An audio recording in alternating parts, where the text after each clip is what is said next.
اللهم صل وسلم وبارك على سيدنا محمد وعلى اله وصحبه وسلم. تعالوا معايا النهارده نعمل معاكم وصفه جميله جدا، روعه ورهيبه ولذيذه وشكلها تحفه زي ما انتم شايفين.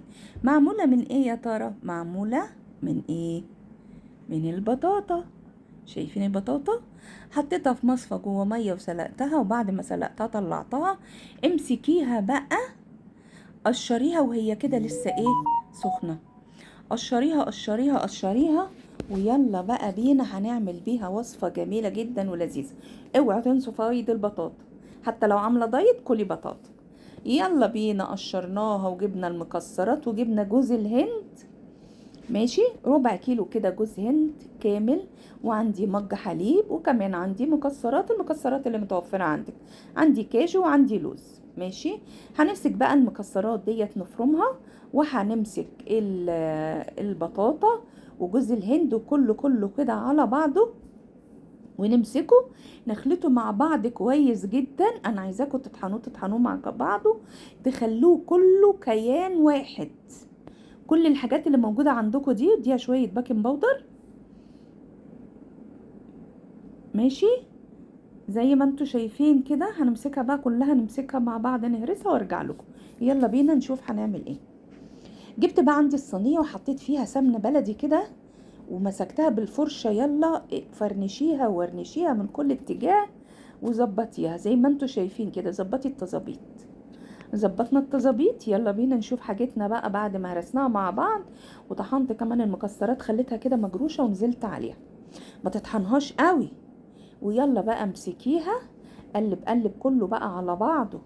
بصوا بقى، كميه غذائيه روعه. هرست البطاطا الاول، هنزل بقى بجوز الهند. يلا ادي معلقه كبيره، 2 3. هنفضل كده بقى نحط ونظبط التظابيط، وننزل اهو. ربع كيلو مج كده كبير، مج شوربه كده كبير مليان. ماشي، يلا حطينا كده كله مع بعضه. بقى نيجي بقى دلوقتي نحط الحليب. يلا بينا بقى نقلب بقى نخليهم كيان واحد. خليناهم كيان واحد بالشوكة، وقلبناهم وهرسناهم. بصوا، خليناهم كيان واحد. ويلا بينا بقى نشوف هنعمل ايه بقى في الصينية بتاعتنا. ايوه دي الصينية. يلا بينا بقى نحط الخليط بتاعنا فيها، ونظبط بقى التظابيط كده بالمعلقة واحدة واحدة، وتسويهم. تفضلي تحطي هنا وتحطي هنا وتحطي هنا وتسويهم. واهم حاجة تسويها كويس. بصوا، حالة صحي للدايت، فيتامينات، مقويات، كله رهيب. واحنا هنفضل نشوي في البطاطا ولا نسلقها بس؟ بعد بقى ما تسويه كده كله بالسباتيلا.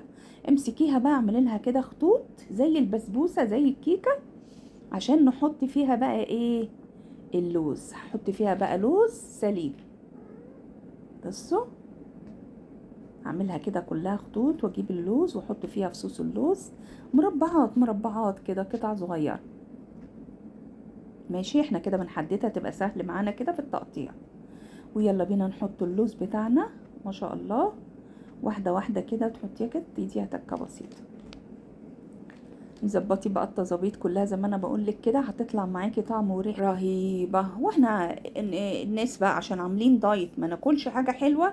لا، نعمل حاجه حلوه صحيه وجميله ومفيده.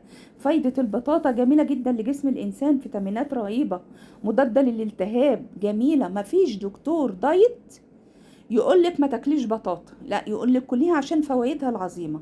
فيها فوائد جميلة جدا لجسم الإنسان. دخلتها الفرن تلت ساعة وطلعت عندي بالشكل الرهيب ده، ورهيبة جدا وجميلة. وابدأي بقى قطعيها، وبألف هنا كليها، وما تقوليلي بقى ايه رأيك فيها.